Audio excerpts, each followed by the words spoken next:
আনমোল, জ্বালাতন করিস শোনা, না। বিরক্ত করো না মাকে। ওকে বলো না, সব সময় জ্বালাতন করে। আনমোল, আচ্ছা আমি জ্বালাতন করব না, কিন্তু আমার এক্ষুনি ক্যান্ডি ফ্লাশ চাই। শোন আনমোল, তোর অলরেডি দুটো দাঁত খারাপ হয়ে গেছে, দাঁতে পোকা হবে। দশমীতে সব পাপ ধুয়ে যাবে, পোকাও চলে যাবে। দেখো বাবা, তোমার মা কিন্তু তোমাকে একদম ঠিক কথা বলছে। তোমার কিন্তু দাঁতে পোকা লেগে যাবে। আরে কোনো সময় তো মার কথা মেনে চলো। মেনে নেব, কিন্তু তুমি আমাকে দিওয়ালিতে 60 শট এনে দেবে। আরে 60 শটের কথা কি বলছো? আমি তোমাকে বাবা প্রচুর বাজি কিনে দেবো। ইয়েস বাবা, আমি এখন একটা কাজ করি, আমি তোমাদের দুজনকে নিয়ে গিয়ে বাড়ির রাস্তার সামনে একটা জায়গায় নামিয়ে দিচ্ছি। মা তোমাকে সোজা বাড়ি নিয়ে যাবে, ছুটকি আর জামাই তো এক্ষুনি চলেই আসবে। আমি দোকানে গিয়ে বড়দাকে সাথে নিয়ে তাড়াতাড়ি চলে আসছি, ঠিক আছে? ঠিক আছে। এখানে কাজ করছি 5 বছর হয়ে গেল, 1 লাখ টাকা ধার দিতে পারছে না। এটাই দেখা বাকি ছিল। ধার চেয়েছে বলে এমন চিৎকার করলো যেন মনে হলো মাথায় বাজ পড়েছে। ইপটে কোথাকার। কেন ফালতু বকবক বকবক করছো বলো তো? তুমি তো জানো সুরেশবাবু কাউকে ধার দেন না, তাহলে? আরে জানি, কিন্তু মানুষের দরকারটা তো দেখা উচিত। আরে বাড়িটা সারাতে হবে, বহু বছর হলো রঙও করাইনি। তার উপর বউকে কথা দিয়েছিলাম যে এবার দেওয়ালিতে ওকে কানের ঝুমকো দেবো। ও যদি এটা জানতে পারে না তাহলে ওর মনটা ভেঙে যাবে, খাওয়া দাওয়া ছেড়ে দেবে, তার উপর 4 দিন ধরে আমার সাথে কথাও বলবে না। আরে বাবা, তোমার বউ তো, বুঝিয়ে বলো। আরে কি বলছেন আপনি? মেয়েদেরকে তো আপনি চেনেন, ওদেরকে বোঝানো খুব কঠিন। আচ্ছা শুনুন না, মালিক হলো আপনার ছোট ভাই, আপনি বললে আপনার কথা ফেলবেন না। একবার আমার হয়ে একটু বলে দেখুন না। আরে নামেই আমি বড় দাদা। একবার ধার চাওয়ার পর আমাকে সারা সপ্তাহ কথা শুনতে হয়েছিল। আরে তুমি এসব ছাড়ো তো। এই না, এই মিষ্টির প্যাকেট নাও আর দশমীতে আনন্দ করো গিয়ে। আরে কি কথাবার্তা চলছে এখানে? যা দাদা, হিসেবপত্র সব মিটে গেছে তো? আরে আমি এক্ষুনি করে দিচ্ছি। করে দিচ্ছি মানে? হ্যাঁ, হ্যাঁ। দাদা, এসব কি? আমি দোকানে না থাকলেই আপনার মাথা থেকে সব বেরিয়ে যায়। কি এসব? না, ওই কাস্টমার চলে এসেছিল তো। এখন তাই। আর কি করবেন? আজকে দশমী, বাড়িতে সবাই অপেক্ষা করছে। চলো এখনই সব বেরিয়ে পড়ো, যাও বাড়িতে গিয়ে সব আনন্দ করো। চলো এবার সবকিছু বন্ধ করে দাও। ছুটকি, রাখো এগুলো, আমি এগুলো করে নেব। তুমি যাও গিয়ে বিশ্রাম কলা করো। খাবি? এনে।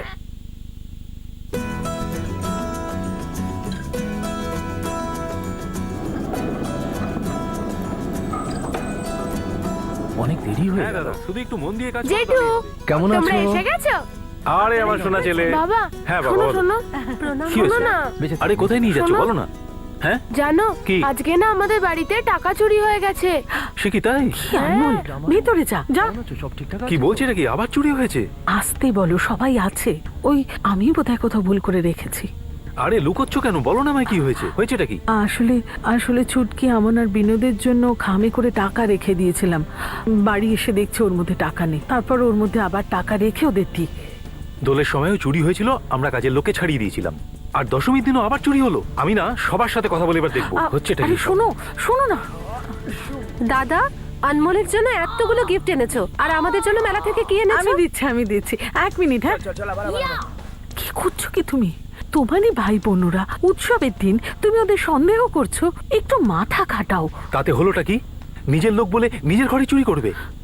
না, এসব চলবে না। দেখো, তোমায় আমার দিব্যি, তুমি কাউকে কিচ্ছু জিজ্ঞাসা করবে না, প্লিজ। বাবা দেখো না আমি কি সুন্দর ড্রয়িং বানিয়েছি। যাও এখান থেকে, আমরা এখানে বাবা, কথা বলছি দেখো না, না একটু। বাইরে গিয়ে খেলো।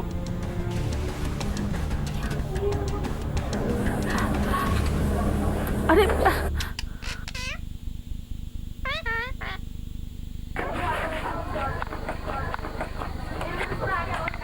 আরে আনমোল, আয় না খেল আমাদের সাথে।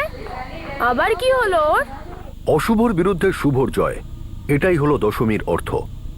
অনমোল একটা ছবি এঁকেছিল আর সে চেয়েছিল সবাই সেটা দেখুক, কিন্তু কেউ তার ছবি দেখল না। বাড়িতে বারবার চুরি হওয়া একটা ইঙ্গিত ছিল যা সুরেশ বুঝতে তো পেরেছিল, কিন্তু তাকে চুপ থাকতে হয়েছিল।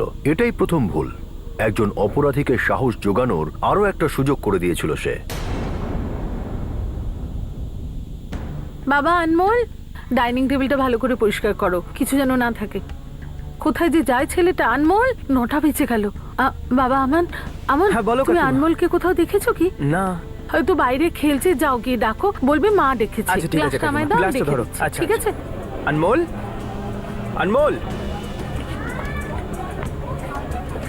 এই তোরা কেউ আনমোলকে দেখেছিস? হ্যাঁ দাদা, আমি দেখেছি আনমোল ওইদিকে গেছে। অনেক রাত হয়ে গেল। আরে আনমোল কোথায়? আসেনি এখনো? না। আমি তো 45 মিনিট আগে আমানকে পাঠিয়েছিলাম ওকে ডাকতে। কি বলছো নাকি? হ্যাঁ, তাও তো দেখছি। আমিও যাচ্ছি তোমার হ্যাঁ সঙ্গে। হ্যাঁ এসো। আরে আমান, আনমোল কোথায়? কাকিমা, আমি আনমোলকে সব জায়গায় খুঁজে দেখলাম কিন্তু কোথাও পেলাম না। আরে তুই হয়তো ভালো হ্যাঁ? করে খুঁজেই দেখিসনি ওকে, আরো এগিয়ে দেখা উচিত ছিল তো। কাকা, আমি রাস্তার মোড় আমি অব্দি এক্ষুনি দেখেছি। দেখছি। কাকা। তুমি ভালো করে দেখেছো তো? হ্যাঁ কাকিমা। হ্যালো 6 লাখ টাকা তৈরি রাখো। আনমোল, কাল সকালে জঙ্গলের পাশে যে নতুন বিল্ডিংটা হচ্ছে ওটার কাছে পাইপে রেখে দেবে। পুলিশের কাছে যাওয়ার একদম ভুল করবে না, না হলে দশমীর রাত্রে বাড়িতে শোক পালন করতে হবে। আনমোল, আনমোল শোনা। কি হলো? শোন, পুলিশে যাবার ভুল কিন্তু একদম করবি না। আমি আবার আনমোলকে চাই। আমি শুধু আনমোলকে চাই, তুমি শুধু আনমোলকে এনে দাও, আর কিচ্ছু চাই না। আরে! আমি আনমোলকে চাই। আরে গীতা, যাবো না পুলিশের কাছে, আমি বলছি তো। আমি সকালে গিয়ে টাকা দিয়ে আমি আনমোলকে ফিরিয়ে নিয়ে আসবো। আমার কাছে টাকার থেকেও অনেক বেশি দামি আনমোল। কেঁদো না, কেঁদো না, সব ঠিক হয়ে যাবে। আমি নিয়ে আসবো তোকে, বলছি তো। নিশ্চয়ই নিয়ে আসবো, নিশ্চয়ই নিয়ে আসবো। সাবধানে যাস।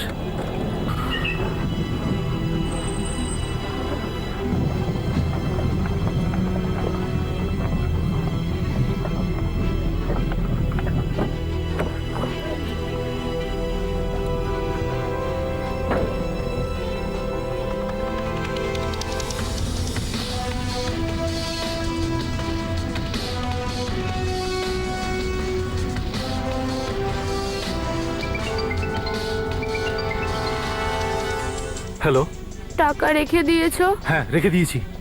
আর আমার ছেলে? এবার বাড়ি যাও। Hello, hello, hello.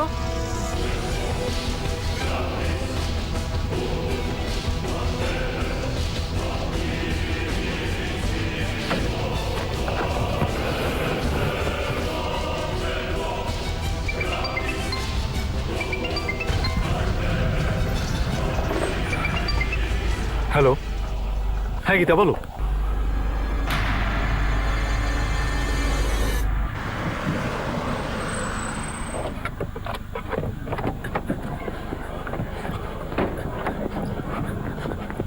আনমোল কোথায়?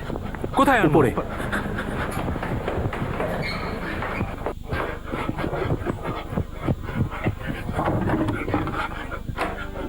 আনমোল, কেমন আছিস বাবা?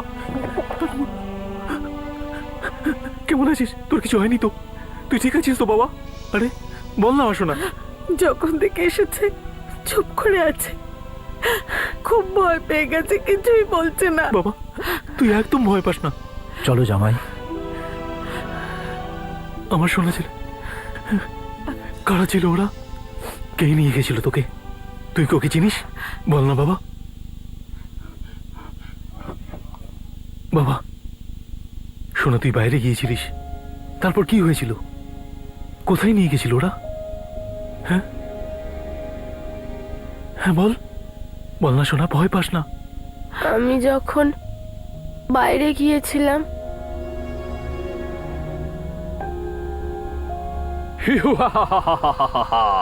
তুমি রাবণকে পুড়তে দেখেছো তো? হ্যাঁ, বিকেলেই দেখেছি। কিন্তু রাবণ তো তোমার সামনে দাঁড়িয়ে আছে। হাট! তুমি কি রাবণ নাকি? রাবণের তো 10টা মাথা হয়, আর রাবণ শার্ট প্যান্টও পরে না। এই দেখো, এরকম হয় রাবণ। আমার একটা মাথা আছে তো কি হয়েছে? তুমি আমাকে হারিয়ে এই চকলেটটা নিতে পারবে না। আচ্ছা, জিতে দেখাতে পারি। কিভাবে? এইবার তো আমি এই ক্যাডবেরিটা নিশ্চয়ই খাবো।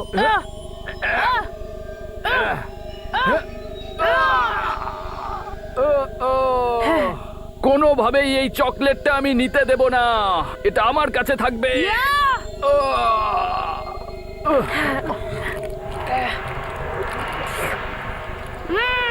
জিতে গেছি। আহ আহ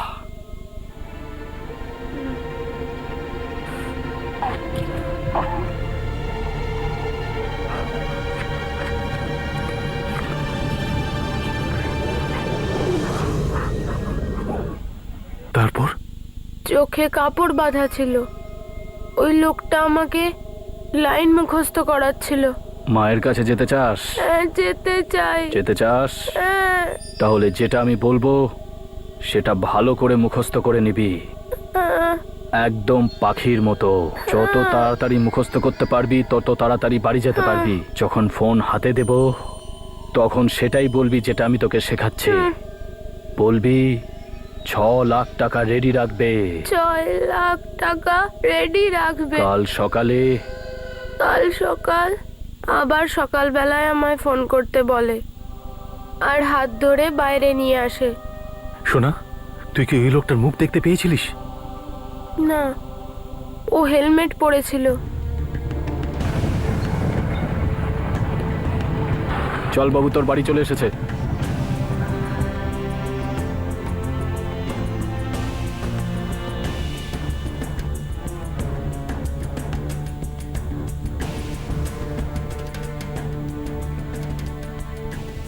বাবা, তুই কি ওর গলার স্বর চিনতে পেরেছিস? পরিচিত কেউ? কে ছিল ও? বল। জানি না, আমি আগে কোনোদিনও ওর আওয়াজ শুনিনি। আনমোল, না বাবা, কাঁদিস না বাবা, চুপ কর।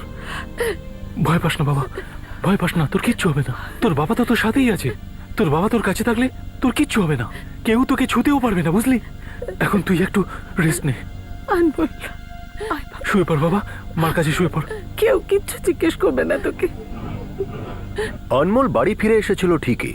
অনমোলের বাবা কিডন্যাপারদের চাহিদা পূরণ করে দিয়েছিলেন, কিন্তু এটা তার দ্বিতীয় ভুল ছিল না তো।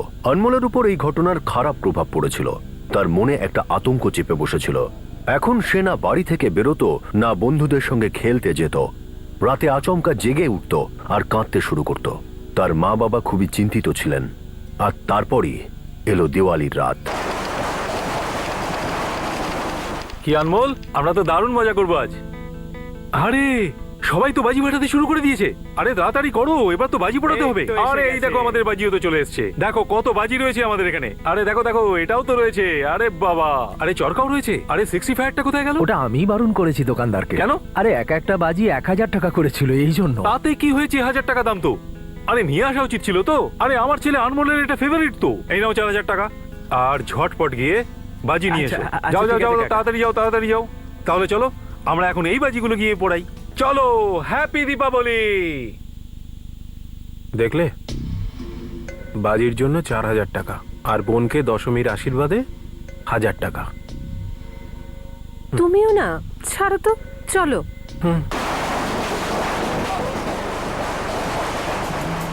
একটু হাস আনমোল, কি হয়েছে বাবা? হাস না একটু। আনমোল? হাসো হাসো হাসো হাসো। আরে এই দেখো দেখো দেখো দেখো দেখো দেখো দেখো। কি মজা হচ্ছে তো। আরে আমি তো তোমার জন্য আবার বৌদি, 65 আমি আনতে পাঠিয়ে দিয়েছি। আমি তোমার সব পছন্দের বাজিগুলো আনিয়েছি। ভয় পেও না, ভয় পেও না, একদম ভয় পেও না। এই দেখো কাকা, হ্যাঁ। 65। আরে বাবা, এই দেখো আমার ছেলের ফেভারিট 65 চলে এসেছে। এই দেখো এসে চলে গেছে। এসেছে। তুমি ওটাকে এবারও খোলো, খুশি আমরা হবে। ততক্ষণ তুবড়ি জ্বালাই। ঠিক চলো আছে, বাবা, ঠিক চলো। আছে। এসো এসো এসো এসো, ভয় পেও না, ভয় পেও না, এবার তুবড়ি জ্বালাই। চলো, পিছিয়ে এসো, পিছিয়ে এসো, পিছিয়ে এসো।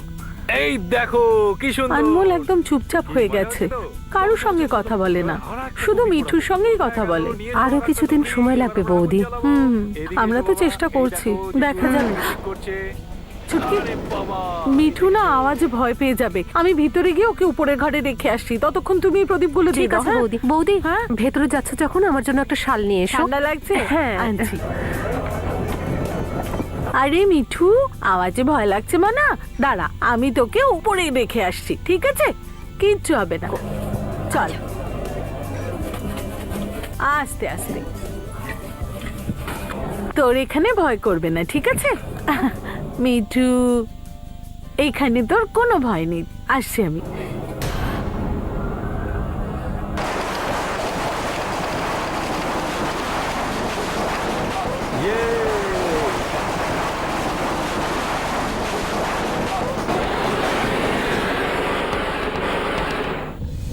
আর এবার আমার ছেলে আনমোলের সবচেয়ে বেশি ফেভারিট 60 সাউন্ড ফায়ার। এই দেখো তোমার জন্য স্পেশাল গিফট। আমার ছেলে এবার এতে আগুন দেবে। চলো চলো চলো চলো চলো চলো চলো।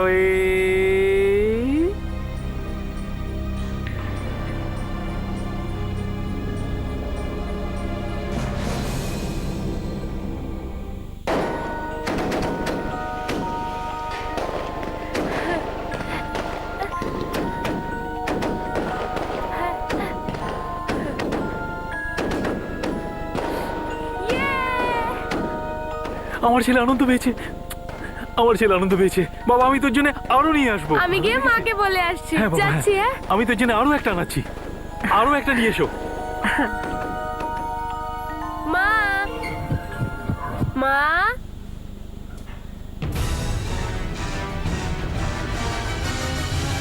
আরে এখনো তো মাকে নিয়ে এলো না ও। আরে ওই 65টা বের কর না। হ্যাঁ। আরে 65টা বার কর, হ্যাঁ, আমি কাকা, এক্ষুনি বার আসছি। করছি। আরে দেখি এসো ওটা কি মশাই, হলো। ওই 60 শটটা দাও তো।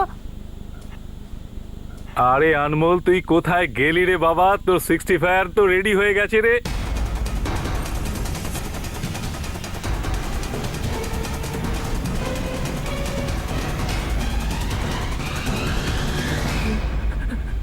আনমোল, আনমোল, আনমোল, গীতা, গীতা, গীতা, গীতা, আনমোল, আনমোল, গীতা। দিওয়ালির রাতে আমরা দরজা খুলে রাখি, বাড়ির দরজাও মনের দরজাও, আপনজনকে স্বাগত জানানোর জন্য। কিন্তু খোলা দরজা দিয়ে অপরাধীও ঢুকে যেতে পারে। সামান্য বেখেয়াল হলেই যে কোনো অপরাধ ঘটতে পারে। স্যার উপরে ফার্স্ট ফ্লোরে আসুন।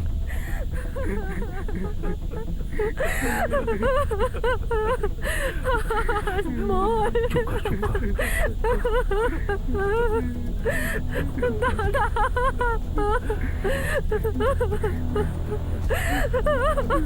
চলো। শান্ত, শান্ত।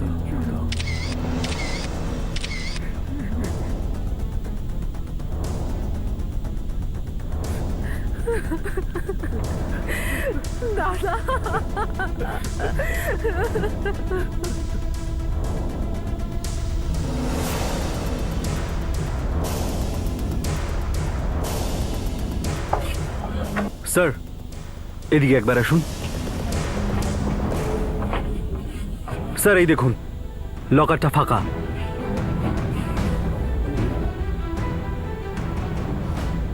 মার্ডার আর রবারি।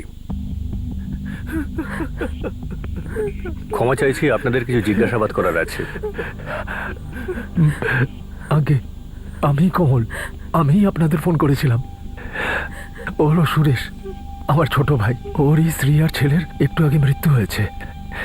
ইনি হলেন বিনোদ, আমাদের জামাই। এ হলো আমাদের ছোট বোন গুঞ্জন। আর এ আমার ছেলে আমান। যখন এই ঘটনা ঘটলো আপনারা কোথায় ছিলেন? আমরা এই বাইরে বাজি পোড়াচ্ছিলাম। শুধু আনমোল আর ওর মাই ভেতরে এসেছিল। আপনারা সবাই বাইরে ছিলেন? তাহলে শুধু এরা দুজন ভেতরে কি করতে এসেছিল?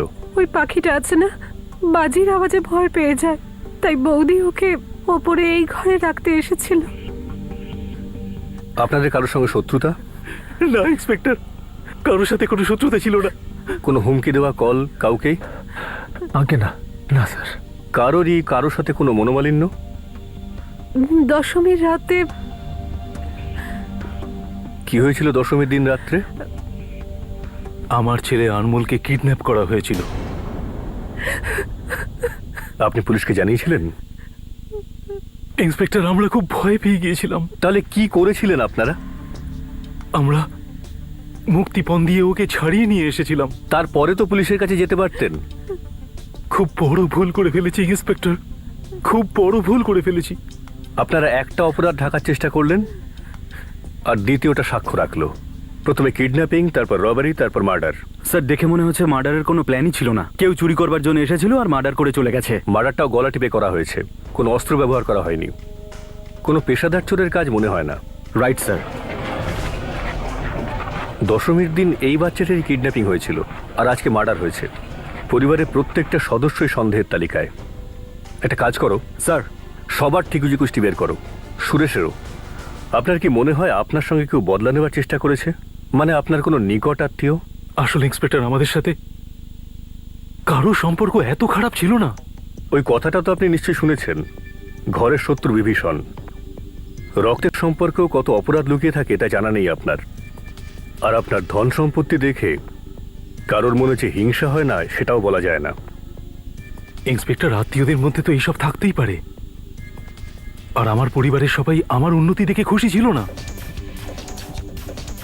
এর মধ্যে এমন কিছু ঘটনা ঘটেছে কি যাতে কারোর ওপর কোনো সন্দেহ হয়?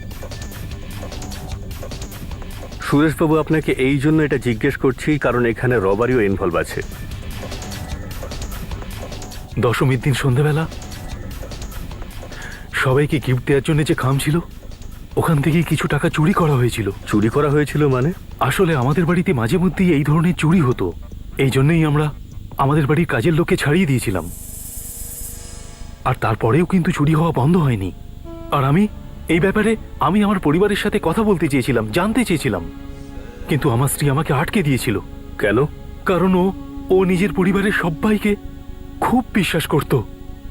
ও এটাই ভাবতো যে কেউ এই ধরনের কাজ আমাদের পরিবারে করতেই পারে না, আর ওরই পিঠের উপর কেউ ছুরি মেরে চলে গেল।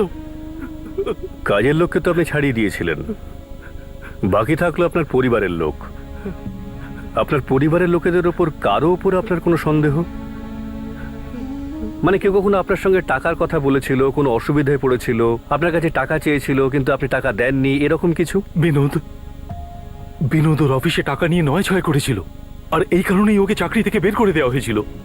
আর দীপাবলির দিন আমরা এই ব্যাপারটা নিয়ে কথা বলছিলাম।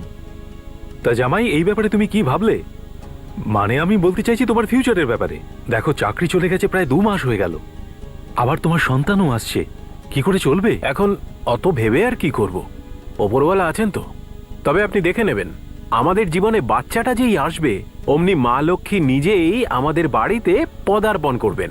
আচ্ছা, একটা সলিড প্ল্যান আছে আমার মাথায়, ব্যাস সুযোগটা পেলেই ছক্কা হাঁকিয়ে দেবো। দেওয়ালি রাত্রে যখন এই ঘটনা ঘটেছিল, বিনোদ কোথায় ছিল? আমরা সবাই আর বিনোদ বাড়ির বাইরে বাজি ফাটাচ্ছিলাম। এ বিনোদ থাকে কোথায়? দরজাটা খুলুন। আরে খুলছি। বিনোদ, হ্যাঁ ভেতরটা সার্চ করো। স্যার স্যার কিন্তু সার্চ কিসের জন্য?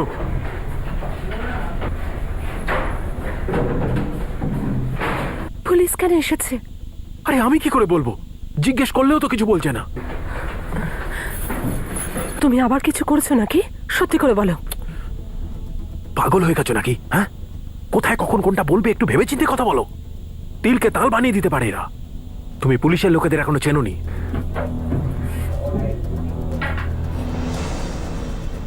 স্যার স্যার স্যার, ওটা বাথরুম, ওখানে কিছু নেই স্যার।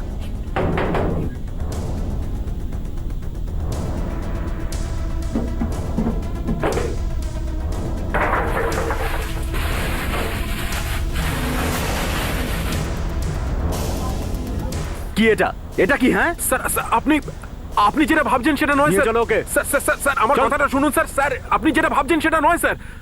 আপনি যেটা ভাবছেন সেরকমটা নয় স্যার। আমি ওই টাকাগুলো আমার অফিস থেকে ম্যানেজ করেছিলাম। আপনি জানেন তো যে আমার স্ত্রীর ডেলিভারি হওয়ার কথা, আমি আমার বাচ্চার জন্য ওই টাকাটা নিয়েছিলাম। তুমি অফিসে কি কারুকার্য করেছো সে তো আমরা ভালো করেই জানি। স্যার, এখন একটু এদিক ওদিক তো সবাই করে থাকে, তাই না স্যার? কিন্তু আমি ধরা পড়ে গেলাম, আমার চাকরি চলে গেল স্যার। কিন্তু আমি আমার হবু সন্তানের দিব্যি খেয়ে বলতে পারি স্যার, স্যার না আমি কিডন্যাপ করেছি, না আমি চুরি করেছি, আর না তো আমি আমার শালার স্ত্রী আর তার সন্তানকে মেরেছি। একটা অপরাধ তো তুমি করেছো, চুরি করার, তার জন্য কিছুদিন তো জেলে থাকতেই হবে। বাকি কুকর্মের সন্ধান তো আমরা পেয়েই যাব। স্যার, কি রিপোর্ট? স্যার আমি বিনোদের ব্যাংক অ্যাকাউন্ট চেক করেছি, কিন্তু কোথাও কোনো গন্ডগোল নেই।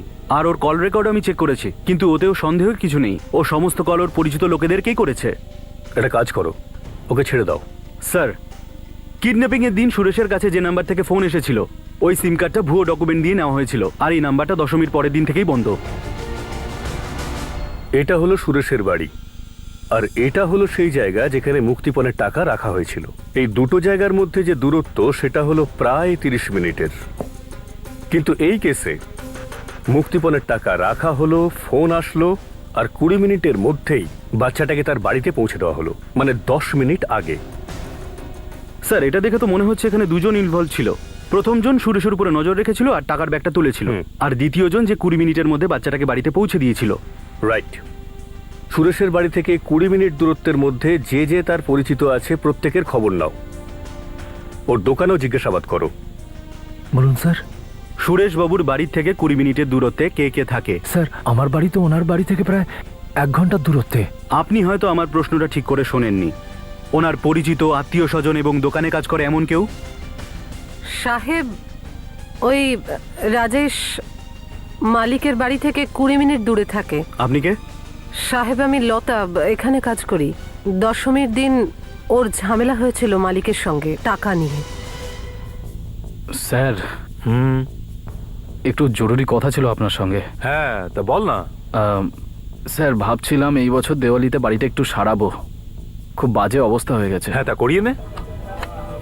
করানোটাও তো উচিত, কিন্তু অনেক খরচা হবে।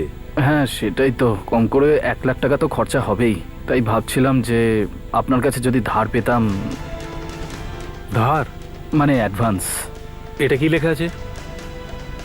ধার দিলে ভালোবাসা নষ্ট হয়ে যায়। তাহলে ভালোবাসা নষ্ট করছিস কেন? না, ধারটার হবে না।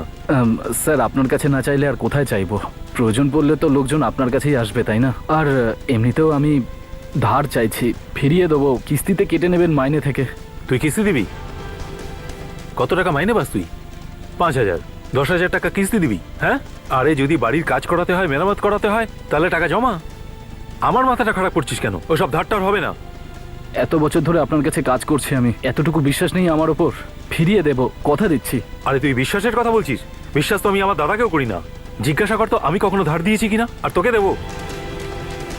কোনো ধারটার হবে না, যা নিজের কাজ কর।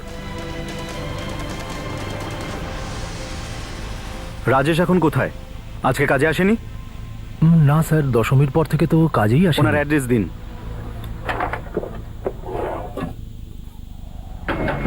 কে? দরজা খোলো। রাজেশ, হ্যাঁ, চলো নিয়ে যাও ওকে। চল। কিন্তু আমি কি করেছি? চল। হ্যাঁ স্যার, আমি ওনার কাছে টাকা ধার চেয়েছিলাম। টাকার দরকার ছিল, স্ত্রীর কাছে গ্রামে পাঠাতে হতো। উনি তোমাকে টাকা দিতে চাইলেন না, তাই তুমি ওর বাচ্চাটাকে কিডন্যাপ এটা করলে। কি বলছেন আপনি? আমি হলাম গিয়ে খেটে খাওয়া মানুষ।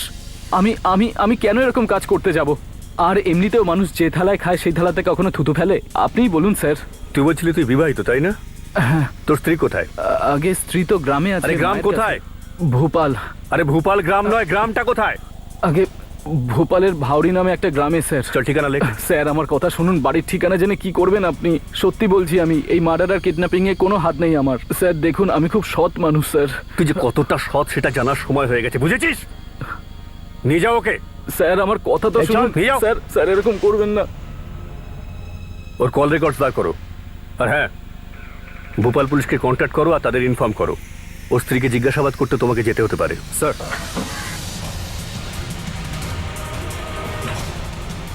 তোর স্ত্রী আমাদের এই ঝুমকোটা আর এই টাকাগুলো দুটোই ফেরত দিয়ে দিয়েছে। বলেছে কুকর্মের টাকা চাই না। এবার বল। এই ঝুমকো আর টাকা আমি পাঠিয়েছিলাম স্যার, কিন্তু চুরি করে নয়। চুরি করলে মালিক ছেড়ে দিত আমাকে। দশমীর দিন তো তুই ওনার কাছে ধার চেয়েছিলি, তাই না? উনি দিতে রাজি হননি। তাহলে 2-3 দিনের মধ্যে তুই এমন কি করলি যে এত টাকা এসে গেল? তুই ঝুমকো কিনলি আর বাড়ি মেরামত করার জন্য টাকা পাঠিয়ে দিলি। সুদে ধার নিয়েছিলাম স্যার। থেকে সুদে টাকা নিয়েছিলি?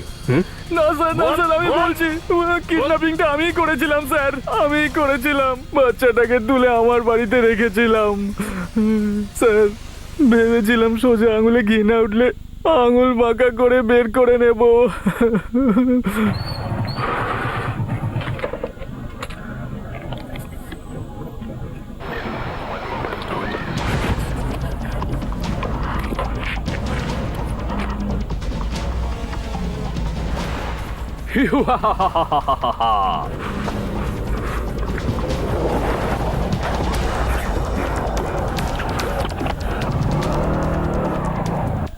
যখন 6 লাখ টাকা পেয়ে গেলি তখন বাচ্চাটাকে মারলি কেন? আমি মারিনি স্যার। ওই মার্ডারের সাথে আমার কোনো সম্পর্ক নেই। আমি শুধু বাচ্চাটাকে কিডন্যাপ করেছিলাম। খুন কে করেছে আমি জানি না স্যার। আমি সত্যি বলছি। দেওয়ালের দিন রাতে তো আমি আমার প্রতিবেশীর বাড়িতে ছিলাম। ওর প্রতিবেশীকে জিজ্ঞেস করো। যদিও মিথ্যে কথা বলে থাকে তাহলে সারা রাত ধরে ওকে যত্ন আত্তি করো। শোন, মিথ্যে বলে কিন্তু তুই পার পাবি না। আমরা এটা তো জানি যে তোর সঙ্গে আরো কেউ যুক্ত ছিল। একজন ব্যাগ উঠিয়েছিল আর একজন বাচ্চাটাকে বাড়ি পৌঁছে দিয়েছিল। দ্বিতীয়জনকে? কেউই ছিল না স্যার। বিরোধ ছিল? না স্যার। আরে আমি আমার আঙুলটা বেঁকিয়ে তো এই কথাটা বার করিয়েই নেব, বুঝলি তুই? একজন ব্যাগ উঠিয়েছিল আর একজন বাচ্চাটাকে বাড়ি পৌঁছে দিয়েছিল। দ্বিতীয়জনকে? কেউই ছিল না স্যার। বিরোধ ছিল? না স্যার। আরে আমি আমার আঙুলটা বেঁকিয়ে তো এই কথাটা বার করিয়েই নেব, বুঝলি তুই? আমরা কিডন্যাপিং এর কেসটা তো সলভ করেছি। সেখানে রাজেশ ইনভলভ রয়েছে। আপনি ওকে ধার দেবেন না বলেছিলেন, ও তার বদলা নিয়ে নেয়। কিন্তু এই কেসে আরও একজন ইনভলভ রয়েছে, আর সেটা বিনোদ নয়।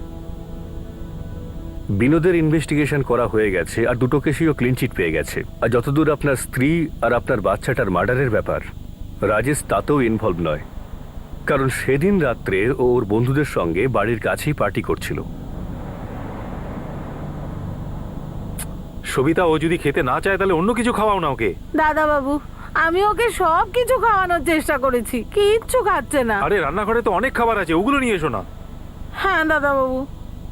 যেদিন গীতা আর আনমোল মারা গেছে, এই মিঠু সেদিন থেকে খাওয়া বন্ধ করে দিয়েছে।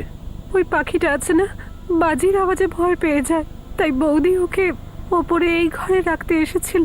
সুরেশবাবু, আপনি বলতে চাইছেন আপনার স্ত্রী মারা যাওয়ার পর থেকে ও শক পেয়েছে? হ্যাঁ, আমি ওকে খাওয়ানোর কিছু চেষ্টা করছি, নাহলে তো না খেয়েই মরে যাবে ও।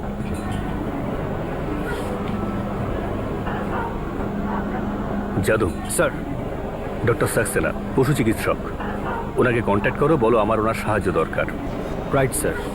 ডাক্তারবাবু, এটা কি সম্ভব যে কোনো পাখি কারোর সঙ্গে এতটা ইমোশনালি ইনভলভড হয়ে যায় যে যদি সেই লোকটা তার সামনেই মারা যায় তাহলে খাওয়া দাওয়া ছেড়ে দেয়? Yes, that's possible. তাহলে ডাক্তারবাবু, এটাও কি সম্ভব যে ওই পাখিটার সামনে যদি ওই খুনিটাকে আনা যায় তাহলে ও তাকে চিনতে পারে বা এমন কিছু করে যাতে আমরা বুঝতে পারি যে ও চিনতে পেরেছে?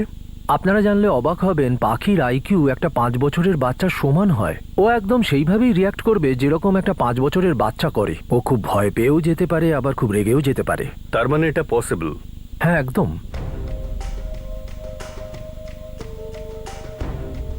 দিওয়ালির রাতে আপনি 10টা থেকে 11টার মধ্যে কোথায় ছিলেন? স্যার, আমি বাড়ির বাইরে সবার সঙ্গে বাজি পোড়াচ্ছিলাম। আপনি যাকে হোক জিজ্ঞাসা করুন। ঠিক আছে, আপনি যান।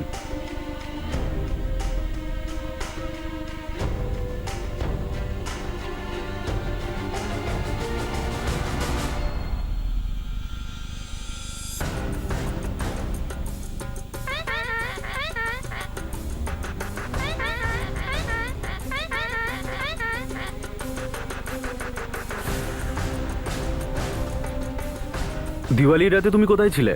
10টা থেকে 11টার মধ্যে? স্যার, বাড়িতেই ছিলাম। যাও। স্যার, পাখিটা তো ওকে চিনতে পেরেছে, তাও ওকে অ্যারেস্ট করলাম না কেন? না, অপরাধী কে সেটা আমরা জানি, কিন্তু আদালত কোনো পাখির বয়ানকে গ্রাহ্য করবে না। তার জন্য আমাদের পোক্ত প্রমাণ চাই, আর এই প্রমাণটা সেই পাখিটা দিতে পারে যে আমাদের খাঁচায় বন্দি আছে। ছেড়ে দাও ওকে। Right sir. চলো। কথায় আছে truth is stranger than fiction, আর এমনটা প্রায়ই ঘটে। গল্পে শোনা যায় তোতা পাখি নাকি কথা বলে, আর এই কেসে একজনই সাক্ষী ছিল, আর সে ছিল বাড়ির পোষা পাখি। আর সে পুলিশের তদন্তকে একটি নতুন দিক দেখালো। যদিও পুলিশ জানতো যে পাখি কখনো কোর্টে সাক্ষী দিতে পারবে না, তাই তাদের দরকার ছিল সেই প্রমাণ যার দ্বারা আসল অপরাধীকে ধরা যাবে। এই চলো, তোমার জামিন হয়ে গেছে।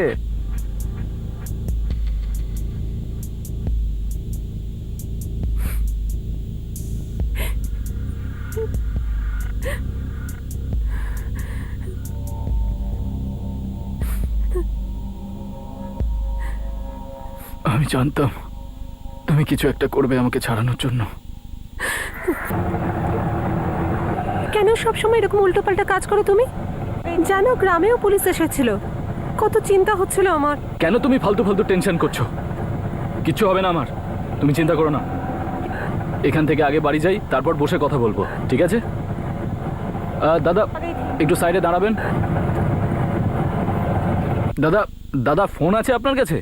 একটা আর্জেন্ট কল করার আছে। এটা নাও না। হ্যাঁ, থাকলে দিন না। হ্যালো, রাজেশ বলছো? ভাই, তুমি তো খুব বড় ওস্তাদ দেখছি। হ্যাঁ, দুটো মার্ডার করার পর পুরো মালই হাতিয়ে নিলে। তাহলে পুলিশকে গিয়ে বলে দিচ্ছি কিডন্যাপিং এ আমার সঙ্গে তুমিও ছিলে। তারপর তো পুলিশ নিজেই বার করিয়ে নেবে। ভেবে দেখো, 2 ঘন্টা আছে তোমার কাছে। 2 ঘন্টা পর দেখা করছি তোমার সাথে। এই নিন দাদা, থ্যাংক ইউ। চলুন।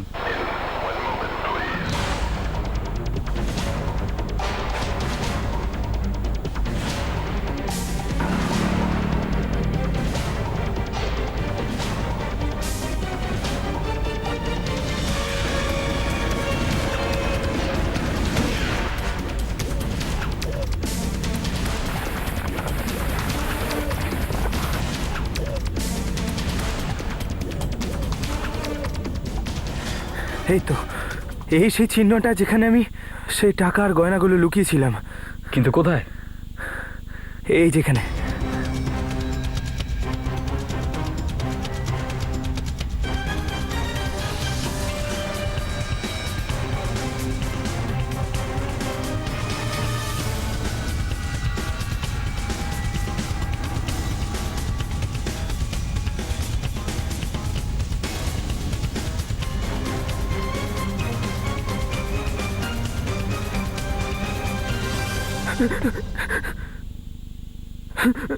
একটা পাখি তোর মুখোশ খুলে দিয়েছে, বুঝলি কিছু? এবার পাখির মতন তুইও বলতে শুরু কর। প্রথমে কিডন্যাপিং থেকে শুরু করা যাক। তোর কি ভূমিকা ছিল তাতে? আরে বল, তোর কি ভূমিকা ছিল তাতে? বল। স্যার, এটা 1 মাস আগের কথা। আমি বাবার সাথে দেখা করার জন্য দোকানে গিয়েছিলাম। এসব কি? মনটা কোথায় থাকে তোমার? পরিষ্কার এখানে 5,000 টাকা চুরি দেখাচ্ছে। তোমার জায়গায় যদি অন্য কেউ থাকতো না, আমি তাহলে মাইনে থেকে কেটে নিতাম। আরে তুমি আমার দাদা বলে আমি তোমাকে ছেড়ে দিচ্ছি। পরিবারের সদস্য না তুমি? মন দিয়ে কাজ করো। দেখো দেখো দেখো এই টাকাটা কোথায় গেল, দেখো। কি হয়েছে? দেখে মনে হচ্ছে খুব রাগ হয়েছে। দেখো রাজেশ দা, তুমি তোমার চরকায় তেল দাও, বুঝেছো? শিক্ষা দিতে চাও তুমি তোমার কাকাকে? কি করতে হবে? তোমার কাকার জীবন হলো ওনার একমাত্র ছেলে।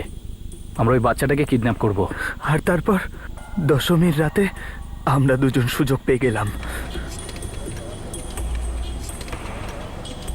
হ্যালো রাজেশ, যেখানে মার্কেটটা শেষ হচ্ছে না, ওর পিছনে একটা ফাঁকা গলি আছে।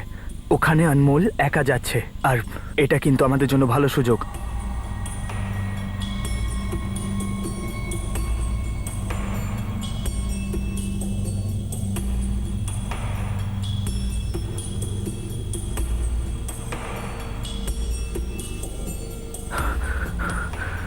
হ্যাঁ হ্যালো, আমি বলছি পুরো 6 আছে আমার কাছে। প্ল্যান সাকসেসফুল হয়েছে আমাদের। দেখা করে আধা আধি করে নেব। হ্যাঁ, ভেবেছিলাম একবারই আমি 3 লাখ টাকা পেয়ে গেলাম। খুব আনন্দে ছিলাম আমি, কিন্তু তোমাকে অনেক অনেক ধন্যবাদ ভাই। তোমার জন্য আমার দেওয়ালিটা খুব ভালো কাটবে। এই নাও তোমার ভাগ। কত আছে এতে? 50। কিন্তু 50-50-র কথা হয়েছিল তো। আরে ভাই, কি করেছো তুমি?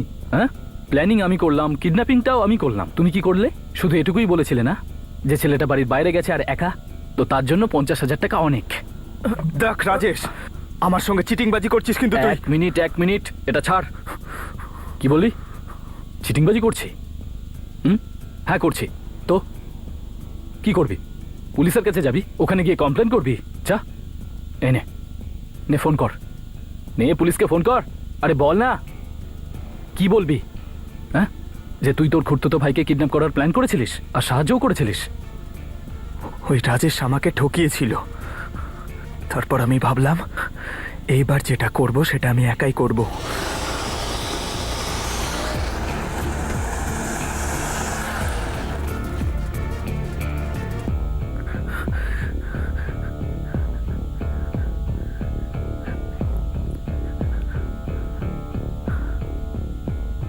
মিঠু, এইখানে তোর কোনো ভয় নেই, আসছি আমি।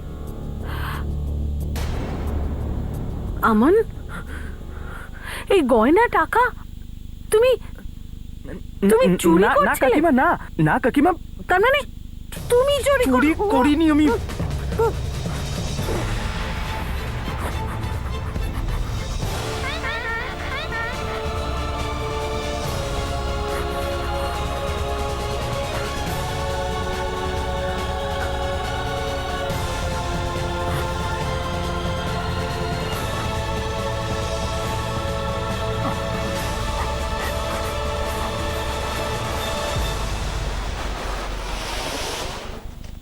তারপরে আমি চুরি করা সব টাকা আর গয়না ওই জঙ্গলে গিয়ে লুকিয়ে দিই, আর ওখানে একটা গাছে চিহ্নও বানিয়ে দিই যাতে আমি মনে রাখতে পারি। আর তারপর আমি ভেবেছিলাম যে কয়েকদিন চুপচাপ থেকে যাই, যতক্ষণে ব্যাপারটা একটু ঠান্ডা হচ্ছে। আর তারপরে চুরি করা সব টাকা আর গয়না নিয়ে আবার দিল্লিতে ফিরে যাব। আর ওখানে ফিরে গিয়ে একটা নিজের ব্যবসা করব। তোমার লোভ তোমার জীবনটাকে তো বরবাদ করেই দিয়েছে, তোমার কাকার পরিবারটাকেও শেষ করে দিয়েছে।